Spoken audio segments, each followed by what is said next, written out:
بسم اللہ الرحمن الرحیم۔ جب روح نکلتی ہے تو انسان کا منہ کھل جاتا ہے، ہونٹ کسی بھی قیمت پر آپس میں چپکے ہوئے رہ نہیں سکتے۔ روح پیر کو کھینچتی ہوئی اوپر کی طرف آتی ہے۔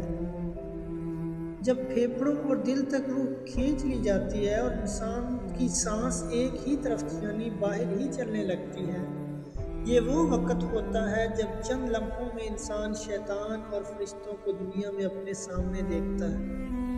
ایک طرف ابلیس اس کے کان میں کچھ مشورے دیتا ہے تو دوسری طرف اس کی زبان اس کے عمل کے مطابق کچھ الفاظ ادا کرنا چاہتی ہے۔ اگر انسان نیک ہو تو اس کا دماغ اس کی زبان کو کلمہ شہادت کی ہدایت دیتا ہے۔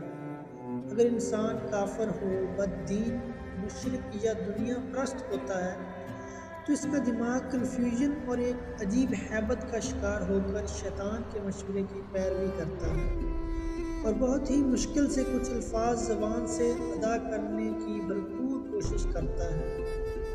یہ سب اتنی تیزی سے ہوتا ہے کہ دماغ کو دنیا کی فضول باتوں کو سوچنے کا موقع ہی نہیں ملتا۔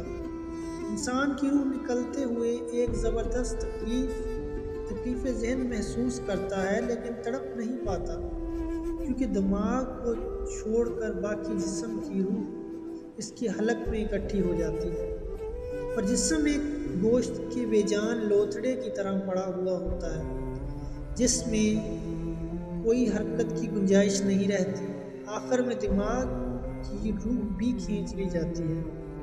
آنکھیں روح کو لے جاتے ہوئے دیکھتی ہیں، اس لیے کہ آنکھوں کی پتلیاں اوپر چڑھ جاتی ہیں، یا جس سمت فرشتے روح قبض کر کے جاتے ہیں اس سمت کی طرف ہوتی ہیں۔ اس کے بعد انسان کی زندگی کا سفر شروع ہوتا ہے، جس میں روح تکلیفوں کے تہ خانوں سے لے کر آرام کے محلات کی آہٹ محسوس کرنے لگتی ہے۔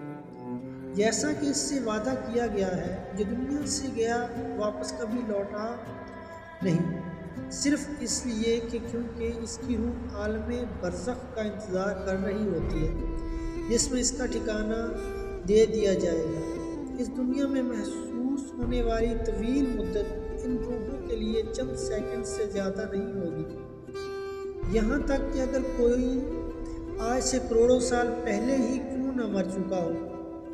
مومن کی روح اس طرح کھینچ لی جاتی ہے جیسے آٹے سے بال نکالا جاتا ہے۔